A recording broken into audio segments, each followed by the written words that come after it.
Hi guys, how are you? कैसे हैं आप लोग? Hope so you all are good. And guys, I am very sure कि जितने भी नए टॉपिक्स अभी तक ऐड हुए थे जो मैंने आपके साथ डिस्कस करे, although they were very complicated, but I am very sure कि आपको बहुत अच्छे से समझ आ गए होंगे, राइट? सो गाइस, आज का जो टॉपिक है, ट्रस्ट मी, मतलब माइंड ब्लोइंग टॉपिक है जो हम लोग डिस्कस करने जा रहे हैं। It's very technical, but I will try my best to make it most easiest for you, right? So ऊपर हेडिंग डालनी है ब्लॉक चेन टेक्नोलॉजी। हाँ जी, ऊपर हेडिंग डालनी है ब्लॉक चेन टेक्नोलॉजी। सर, मुझे लगता है कि इसको आज आप डेट नोट कर लीजिए, ठीक है? कि आप इसको फर्स्ट टाइम नाम सुनेंगे, इसका फर्स्ट टाइम आप मुझसे पढ़ेंगे। लेकिन one thing is very sure कि आज से ठीक 5 साल बाद इंडिया के अंदर यही टेक्नोलॉजी हर जगह यूज़ होने वाली है। चाहे आप बैंकिंग सिस्टम में बात करें, चाहे आप प्रॉपर्टी का सेल परचेज में बात करें, चाहे आप एग्रीकल्चर में बात करें, हर जगह we will use that this technology will be used. ठीक है जी? तो ये हम देखेंगे, तो आप इसको लिख लीजिए कि सर आईसीएसआई ने बहुत बड़ा विजन रखा while adding this topic to your strategic management, right? But इसमें क्या लिखा हुआ है आपको एक भी चीज़ समझ नहीं आएगी, ये भी मैं आपको बता दूं। आप इसको पढ़ो पढ़ो पढ़ो, 10 बार पढ़ो, 100 बार पढ़ो, कुछ भी आपके पल्ले नहीं पड़ने वाला, ये मैं आपको बता दूं। तो सर फिर कैसे करें? तो सर इसको समझने के लिए आपको पहले समझनी पड़ेगी एक स्टोरी, ठीक है जी? और मैं आपको बताना चाहता हूं कि यही वो टेक्नोलॉजी है जो एक्चुअल में जिसकी वजह से बिटकॉइन लाया गया था। तो crypto currencies, I am very sure बहुत बच्चों के मन में आज भी क्वेश्चन मार्क होता होगा कि सर ये क्रिप्टो करेंसी क्या होती है, बिटकॉइंस क्या होते हैं, और भी बड़ी सारी करेंसीज हैं, ये एक्चुअली में है क्या? और आपने ज़रूर कुछ टर्मिनोलॉजीज यूज़ करी होंगी या सुनी होंगी, माइनिंग, माइनर्स, ये सब क्या होता है। तो ये सारी स्टोरीज को कनेक्ट करते हुए हम लोग समझेंगे the concept of block chain technology, right? चलिए, तो एक काम करते हैं, इस टेक्नोलॉजी को समझने के लिए ना, so let's do one thing. हम सबसे पहले we will try to understand कि आज हमारे यहाँ पर काम कैसे हो रहा है, ठीक है ना?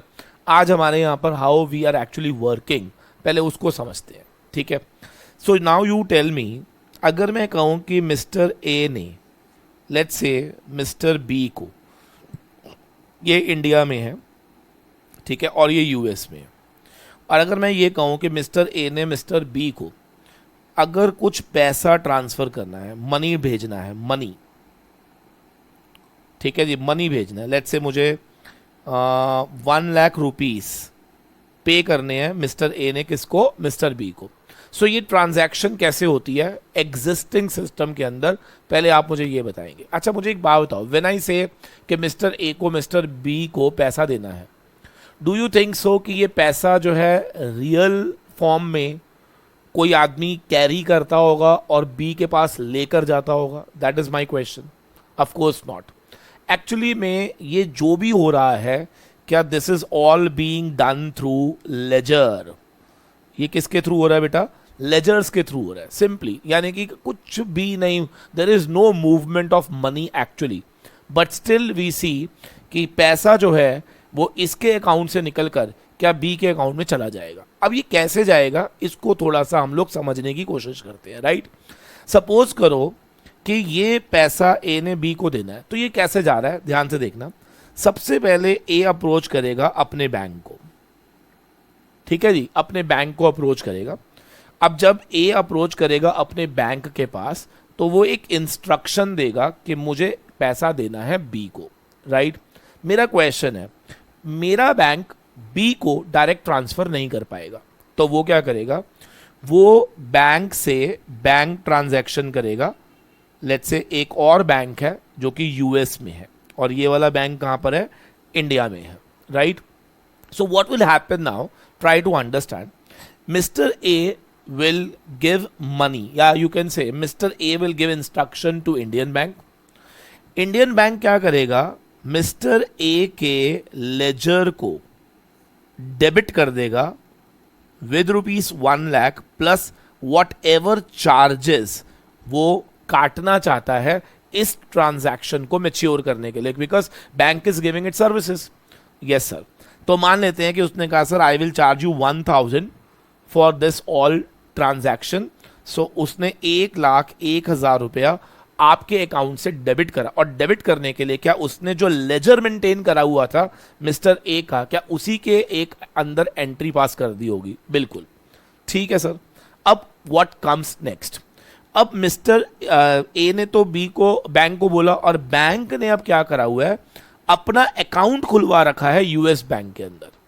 अब ये क्या होता है सर? सर एक्चुअली में ना इसको हम नॉस्ट्रो वॉस्ट्रो अकाउंट्स बोलते हैं, ठीक है ना। ये कुछ अकाउंट्स होते हैं, बैंक का account in another countries bank account, clear है ना। इसको क्या बोलते हैं? नॉस्ट्रो वॉस्ट्रो बैंक अकाउंट्स बोलते हैं। तो अब नॉर्मली क्या होता है कि इंडियन बैंक ने लेट्स से यूएस बैंक के अंदर अपना अकाउंट खुलवा रखा है। तो अब आप मुझे बताओ, इंडियन बैंक के पास क्या पैसा आया from as ledger? Indian bank ने इस बैंक को एक स्टैंडिंग इंस्ट्रक्शन दिया कि आप मेरे लेजर से पैसा निकालो और बी को ट्रांसफर कर दो। मेरा क्वेश्चन, क्या अब ये वाला जो यूएस बैंक है, क्या ये भी एक लेजर बनाएगा? ठीक है, और उसके अंदर उसके पास 2 लेजर्स होंगे, एक इस बैंक का लेजर होगा और एक बी का लेजर होगा। बिल्कुल। वो क्या करेगा, यहां से डेबिट करके क्या ए के लेजर में क्रेडिट कर देगा? बिल्कुल। और इससे क्या होगा कि इस बैंक का जो बैंक अकाउंट खुला हुआ था यूएस बैंक के अंदर, क्या वहां से पैसा डेबिट होके क्या ए के अकाउंट में, या सॉरी बी के अकाउंट में क्रेडिट हो जाएगा? कुछ समझ आया मैंने क्या कहा? यस सर, बिल्कुल क्लियर हो गया।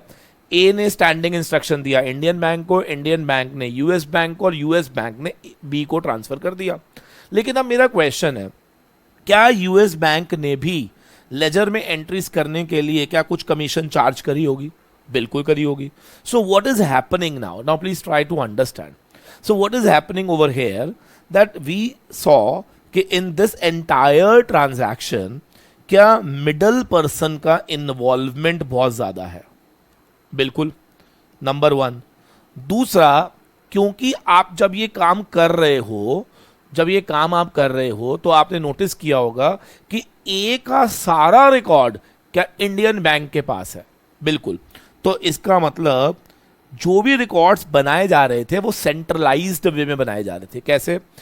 इसके जितने भी ए के रिकॉर्ड्स होंगे वो इस बैंक के पास होंगे, बी के रिकॉर्ड इस बैंक के पास होंगे। सो meaning there by that one middle person is actually responsible for maintaining records of lakhs of people. Yes, सो ऐसे बहुत सारे कस्टमर होंगे, A B C D E F G H, और उन सब के रिकॉर्ड मेंटेन कौन कर रहा है? बैंक कर रहा है। मेरा एक क्वेश्चन है, क्या बैंक भी लोगों से ही चलाया जा रहा है? बिल्कुल। तो क्या यहां पर पॉसिबिलिटी ऑफ मिसमैनेजमेंट हो सकती है? बिल्कुल।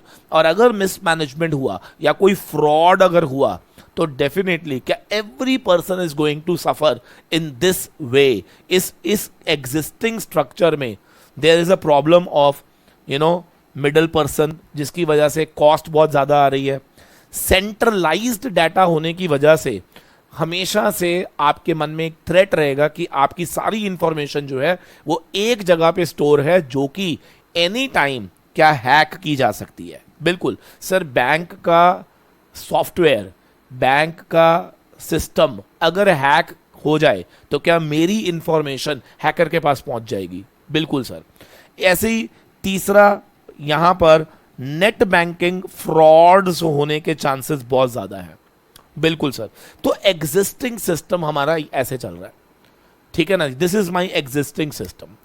अब हम लोग कोशिश कर रहे हैं इस पूरे सिस्टम को रिप्लेस कर दिया जाए with the help of blockchain technology. Basically blockchain technology का ऑब्जेक्टिव क्या था, पहले वो सुनिए। इसका मेन ऑब्जेक्टिव था तो एक तो डिसेंट्रलाइज्ड करना ट्रांजैक्शन को, मतलब नोबडी, मतलब कोई एक पर्सन नहीं होना चाहिए जिसके पास सारे रिकॉर्ड्स अवेलेबल हों, ठीक है जी। दूसरा, डिसेंट्रलाइज करो, यानी कि this record should be maintained by number of people, ठीक है। फिर दूसरा, ये भी चाहते थे ये लोग कि इसके अंदर फ्रॉड्स खत्म हो जाए, मिडल पर्सन एलिमिनेशन हो जाए, तो ये सारे ऑब्जेक्टिव थे ब्लॉकचेन टेक्नोलॉजी के, ठीक है जी। अब ये ब्लॉकचेन टेक्नोलॉजी बेसिकली कैसे काम कर रही है वो मैं आपको समझाता हूँ, ठीक है ना। देखिए इन्होंने क्या किया, ब्लॉकचेन टेक्नोलॉजी में ना एवरी वन ट्रांजैक्शन को वन ब्लॉक का नाम दिया गया। एक ट्रांजैक्शन मतलब एक ब्लॉक, ठीक है। एग्जाम्पल देता हूं मैं आपको। मान लो ये एक ब्लॉक बनाया हमने, ठीक है जी, ये एक ब्लॉक बनाया और इस ब्लॉक के अंदर मान लो ए ने बैंक को पैसा दिया, ए ने पैसा दिया बैंक 1 को, ठीक है जी। तो this is one transaction and this one transaction will be regarded as one block. इसको हम एक ब्लॉक का नाम दे देंगे। सुनते रहिएगा क्या मतलब है इसका, ठीक है जी, ठीक है सर। अब बैंक 1 ने बैंक 2 को पैसा दिया, बैंक 1 ने बैंक 2 को पैसा दिया, ये ब्लॉक 2 हो गया। लेकिन अब हम चाहते हैं कि ये ब्लॉक इस ब्लॉक के साथ कनेक्ट हो जाए, क्या हो जाए, कनेक्ट हो जाए। तो अब ये कनेक्ट कैसे होता है, ध्यान से सुनेंगे। कहते हैं जब भी कोई एक ब्लॉक बनाया जाता है ना, तो इसमें एक हैश क्रिएट किया जाता है, हैश क्रिएट किया जाता है। मैं रिपीट करूंगा, क्या क्रिएट किया जाता है, एक हैश क्रिएट किया जाता है। इस हैश को हम बोलते हैं एक रैंडम नंबर क्रिएट किया जाएगा, एक रैंडम नंबर क्रिएट किया जाएगा, क्लियर है। और जो रैंडम नंबर पहले ब्लॉक में क्रिएट किया जाएगा वही रैंडम नंबर यहां पर भी आपको देखने को मिलेगा। इसका मतलब ये हो गया कि ब्लॉक 2 जो होगा उसमें क्या प्रीवियस ब्लॉक का हैश दिख रहा होगा और एक नया हैश जनरेट हो जाएगा। मेरा पॉइंट क्लियर है, ठीक है सर। तो how we can say that इस ब्लॉक के बाद यही ब्लॉक आएगा, कैसे पता चलेगा, क्योंकि जो प्रीवियस ब्लॉक का हैश इसमें दिखाया जाएगा क्या वो प्रीवियस ब्लॉक के हैश से मैच करना चाहिए। तो ये एक चेन बन रही है, ये क्या बन रही है, एक चेन, ठीक है सर। अब दोबारा से क्या हुआ, सपोज करो B2 यानी कि बैंक 2 ने मान लो B को पैसा दिया, तो एक नया ट्रांजैक्शन आया, एक नया लेजर क्रिएट हुआ, उसको हमने नाम दे दिया ब्लॉक 3। क्या नाम दे दिया, ब्लॉक 3। अब हुआ क्या, ये जो ब्लॉक 3 हम क्रिएट करने जा रहे हैं, ये बेसिकली क्या करेगा, ये हमारी ट्रांजैक्शन नंबर 3 है, इसके अंदर जो प्रीवियस ब्लॉक का हैश है वो दिखेगा और एक नया हैश क्रिएट हो जाएगा। क्या मेरा पॉइंट समझ आ रही है।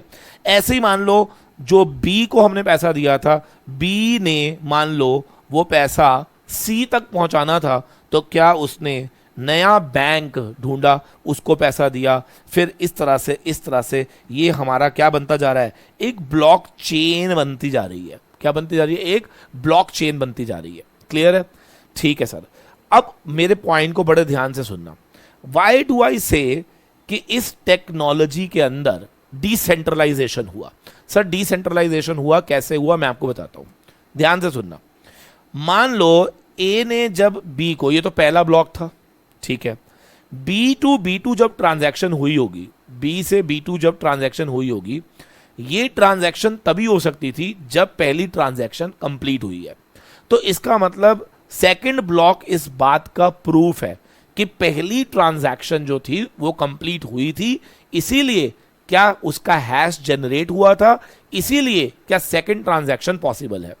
थर्ड ट्रांजैक्शन इस बात का प्रूफ है कि सेकंड ट्रांजैक्शन कंप्लीट हुई है, B2 के पास पैसा आ चुका है, इसीलिए क्या थर्ड ट्रांजैक्शन जनरेट हो रही है। तो ये डिसेंट्रलाइज्ड वे में काम हो रहा है और इस तरीके से हम देखेंगे कि हमारी सारी की सारी ट्रांजैक्शन, हमारे सारे के सारे ब्लॉक जो है वो जुड़ते चले जा रहे हैं, क्लियर है नहीं। इसको बोलते हैं ब्लॉकचेन टेक्नोलॉजी। कहते हैं इसके अंदर किसी तरह का कोई फ्रॉड पॉसिबल नहीं है। बताओ क्यों पॉसिबल नहीं है, सोच के बताओ, प्रैक्टिकली स्पीकिंग बताओ। क्या B2 और B फ्रॉड करना चाहें तो नहीं कर पाएंगे, B और B2 फ्रॉड करना चाहें तो नहीं कर पाएंगे। बताओ क्यों नहीं कर पाएंगे, क्योंकि फ्रॉड करने के लिए क्या उन्हें पिछला वाला हैश चेंज करना पड़ेगा। आप समझ रहे हैं, आपको हैश चेंज करना पड़ेगा और हैश आप नहीं चेंज कर पाएंगे, क्योंकि ब्लॉकचेन टेक्नोलॉजी के अंदर हमेशा याद रखना, why do I call it as decentralised, because there are number of people जिनके पास ये डाटा जा रहा है, ठीक है ना। यानी कि जब ये ट्रांजैक्शन हुई A to B, A to B, तो ए टू बी की ये जो ट्रांजैक्शन है ना, ये किसी एक आदमी के पास नहीं जा रही, ये बहुत लोगों के पास जा रही है। और जिन लोगों के पास ये जा रही है ना, इनको बोलते हैं माइनर्स। क्या बोलते हैं इनको? माइनर्स बोलते हैं। ध्यान रखना, क्या बोलते हैं इसको? माइनर्स। इसका मतलब ये हो गया कि ये जो ट्रांजैक्शन हुई है ए और बी के बीच में, और जो हैश जनरेट हो गया है, क्या ये हैश सबके पास आ चुका है? बिल्कुल आ चुका है। इसका मतलब ये इंफॉर्मेशन हर उस पर्सन के पास स्टोर होती जा रही थी जो इस पूरी चेन के अंदर पार्टिसिपेट करेंगे। क्या मेरा पॉइंट समझ आ रही है? और इन लोगों को जो इस चेन के अंदर पार्टिसिपेट करते हैं, क्या बोलते हैं हम? माइनर्स बोलते हैं, ठीक है ना। और यही वो माइनर्स होते हैं जो अगला हैश क्रिएट करते हैं, एक यूनिक नंबर क्रिएट करते हैं। और मान लो 100 माइनर्स हैं, अब 100 माइनर्स को ड्यूटी लगा दी गई कि भैया फटाफट से जो अगली ब्लॉक बनने जा रही है, that is B to B1, उसका हैश क्रिएट करो। उसका हैश क्रिएट करना है आपने, और वो यूनिक होना चाहिए, वो यूनिक होना चाहिए। और जो सबसे पहले हैश क्रिएट करेगा उसको बदले में एक रिवॉर्ड दिया जाता था, जिसको नाम दिया गया था बिटकॉइन। समझ आया जी बिटकॉइन क्या होता है? बिटकॉइन एक करेंसी थी जो कि रिवॉर्ड के तौर पे दी जाती थी हर उस माइनर को जो एक नया हैश क्रिएट करेगा फॉर द नेक्स्ट ब्लॉक। क्या मेरा पॉइंट क्लियर है? मान लीजिए कि इस माइनर ने वो हैश क्रिएट कर दिया। जैसे ही वो इसने हैश क्रिएट करा, इसको बदले में क्या मिलेगा? बिटकॉइन मिलेगा कुछ प्रोराटा बेसिस पर। ये इसकी इनकम हो जाएगी। और वो हैश क्रिएट होते ही याद रखना, क्या हमारे पास सेकंड ट्रांजैक्शन का भी क्या हैश क्रिएट हो चुका है? बिल्कुल। और ये क्या सबके पास अब इंफॉर्मेशन जा चुकी है। क्लियर है? अब मान लो B1 ने आगे B को पैसा देना है, तो क्या थर्ड ट्रांजैक्शन के लिए भी क्या एक नया हैश क्रिएट करना पड़ेगा? और ये इंफॉर्मेशन बाय डिफॉल्ट क्या सब माइनर तक पहुंच जाएगी, that now we are required to create one more hash for transferring from B1 to B. So I hope so you are getting the point. This is how does it works, and this is how does the concept of Bitcoin was introduced. Bitcoin actually में कुछ नहीं था, ये एक reward के तौर पे दिया जाता था माइनर्स को for creating the new hash. नया एक यूनिक नंबर जनरेट करने के लिए उनको एक रिवॉर्ड के तौर पे कुछ दिया जाता था, जिसको हम क्या बोलते थे? बिटकॉइंस बोलते थे। क्या मेरा पॉइंट समझ आया आपको? यस सर, बिल्कुल क्लियर हो गया। तो अब रियल लाइफ में बेसिकली क्या हो रहा था? वाई वी से कि अब फ्रॉड करना मुश्किल हो जाएगा। मुझे बताओ, क्या A to B ट्रांजैक्शन में जो ट्रांजैक्शन हुई थी, क्या उसका एक यूनिक हैश क्रिएट हो चुका था? और क्या वो यूनिक हैश की इंफॉर्मेशन क्या सभी माइनर्स के नोड्स मतलब कंप्यूटर में जाके स्टोर हो चुका था? अब आप मुझे बताएंगे कि अगर कोई आदमी फ्रॉड करना चाहे, वो अमाउंट चेंज करना चाहे, तो क्या हैश बदलेगा? और अगर हैश बदलेगा तो क्या वो हैश बदलने की जो परमिशन है, क्या वो माइनर्स देंगे? और माइनर कभी परमिशन देंगे नहीं। क्यों नहीं देंगे? क्योंकि डेफिनेटली अगर उन्होंने इस ट्रांजैक्शन का परमिशन दे दिया तो क्या अगला हैश जिसने क्रिएट करा था, क्या वो हैश भी अब डैमेज हो जाएगा? तो इस तरह से कोई भी ट्रांजैक्शन में अब फ्रॉड करना पॉसिबल नहीं है, जस्ट बिकॉज ऑफ कि हर ट्रांजैक्शन का एक यूनिक हैश है। अगर वो यूनिक हैश बदला तो अगला ब्लॉक में जो हैश क्रिएट हुआ था, क्या वो भी बेकार हो जाएगा? क्योंकि वो मैच नहीं करेगा, ऑथेंटिकेट नहीं करेगा। I hope so getting the point. So this is called as blockchain technology. Clear है? अब बच्चा कहता है सर आपने क्लास स्टार्ट होने से पहले ये कहा था कि इसको अब हर जगह लाया जाएगा विद इन 5 ईयर्स, ऐसा आपने क्यों कहा था? देखिए मैं आपको बताता हूँ। देखिए आज की डेट में अगर मैं आपसे क्वेश्चन पूछूं, कि आजकल एक प्रॉपर्टी है, मान लो, ठीक है ना, एक प्रॉपर्टी है इंडिया के अंदर, मान लो गोवा में एक प्रॉपर्टी पड़ी हुई है, ठीक है। वो प्रॉपर्टी पहले किसकी थी? ए की थी, फिर किसकी थी? बी की, सी की, डी की, ई की, एफ की, जी की, एच की। अब मान लो एच का ऑनर है उसका, ठीक है। बट मेरा एक क्वेश्चन है, ए ने बी के साथ ट्रांजैक्शन करी, बी ने सी के साथ, सी ने डी के साथ, डी ने जी, ये ट्रांजैक्शन होते होते एच तक पहुंची है, ठीक है। अब अगर मैं ये कहूं कि मुझे रिकॉर्ड चेक करना है, एच ने किससे ली, इसने किससे ली, इसने किस, प्रैक्टिकली स्पीकिंग आज इस रिकॉर्ड को फाइंड आउट करना is very difficult. Why? Because all the data, ऐसा नहीं मैं कह रहा कि ये डाटा मिलेगा नहीं हमें, बिल्कुल मिल जाएगा, लेकिन डू यू थिंक कि ए टू बी का रजिस्ट्री जब हुआ होगा तो वो डेफिनेटली रजिस्ट्रार के पास कॉपी होएगी, बिल्कुल बी टू सी की एक अलग कॉपी होएगी, लेकिन वो कॉपीज को ट्रेस करना, ढूंढना, ट्रांजैक्शन मिलाना इज वेरी डिफिकल्ट. लेकिन अब मुझे बताओ थ्रू ब्लॉकचेन टेक्नोलॉजी क्या होगा? कोई मुझे बता सकता है? देखो, ए टू बी ट्रांजैक्शन हुआ, एक ब्लॉक क्रिएट हुआ, एक हैश नंबर क्रिएट हो गया, क्लियर. बी ने सी को अगर बेचना है तो क्या वो नया ब्लॉक क्रिएट करेगा और एक चेन बनेगी? क्या ये वाला हैश इस हैश के अंदर इनक्रिप्ट हो जाएगा, जुड़ जाएगा? Getting the point. अच्छा, अब क्या होगा? सी ने डी को दिया तो क्या एक और ब्लॉक बनेगा? इस तरह से क्या ब्लॉक बनते चले जाएंगे, और लास्ट में एच के पास जब प्रॉपर्टी आएगी तो क्या उसके प्रीसीडिंग में 1 2 3 4 5 6 7 क्या 7 ब्लॉक की चेन आ रही होगी? बिल्कुल आ रही होगी. अगर मुझे ट्रेस करना हो तो मैं बिल्कुल कर सकता हूं. कैसे? मैं इस ब्लॉक का हैश क्या पिछले ब्लॉक के हैश से मैच करूंगा, इसका इससे मैच करूंगा, इसका इससे, इसका इससे, इसका इससे, तो क्या मैं ओरिजिनल ऑनर तक पहुंच सकता हूं? सर बिल्कुल पहुंच सकता हूं. आपको मालूम है आज भी इंडिया के अंदर अगर आप देखोगे तो कितनी सारी ऐसी प्रॉपर्टीज हैं जो शायद आज भी ये लोग नहीं पता लगा पा रहे कि उसका एक्चुअल ऑनर कौन है. क्यों नहीं पता लगा पा रहे? क्योंकि उसके डॉक्यूमेंटेशन ही नहीं मिल पा रहे. लेकिन ब्लॉकचेन टेक्नोलॉजी एक ऐसी टेक्नोलॉजी है जिसके अंदर ये वापस बैक टू बैक करते करते करते करते क्या पूरी चेन को फाइंड आउट कर सकते हैं. कुछ समझ आया जी? So this is all about blockchain technology, जो मैंने अभी आपको अपनी भाषा में समझाया. अब मैं इसके अंदर बुक से पढ़ूंगा कि इन्होंने क्या लिखा है. आई एम वेरी श्योर कि अब आपको एक एक शब्द जो है बहुत अच्छे से समझ आ जाना चाहिए. चलिए स्टार्ट करते हैं. Blockchain is a series of data linked together. Every single transaction is linked to the chain. Her transaction chain से जुड़ जाएगी using cryptographic principle in batches making blocks. The blocks are connected to each other and have unique identifier code called as hashes. Connect करने के लिए hash use करेंगे. That connect them to the previous. मैंने क्या कहा था? इस वाले के अंदर क्या प्रीवियस वाले का हैश आएगा और नया हैश और क्रिएट हो जाएगा.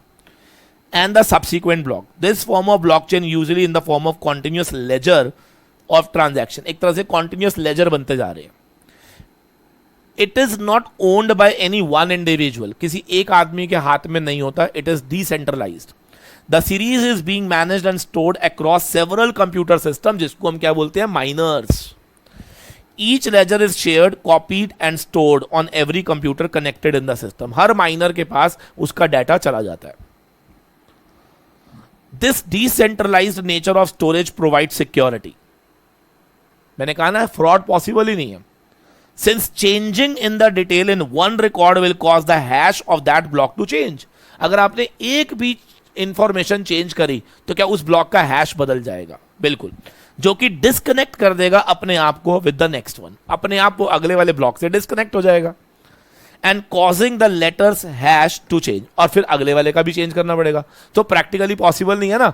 एक का चेंज करोगे, अगले का करना पड़ेगा, फिर अगले का करना पड़ेगा, फिर तो इसका मतलब अगर उस ब्लॉक के अंदर 1 करोड़ ब्लॉक की चेन है तो क्या हमें हर चीज का हैश बदलना पड़ेगा? और मैं आपको बता दूं कि एक हैश बदलने में अप्रॉक्सीमेटली 10 मिनट लगते हैं.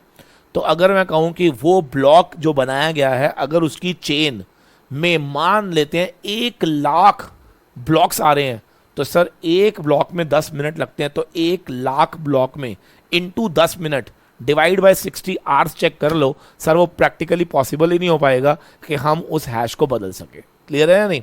Yes sir. Since the data is stored on multiple systems, any person looking to change the detail on one system will have to do it for every other system as well, जो कि practically feasible नहीं है. अब इसकी importance क्या है?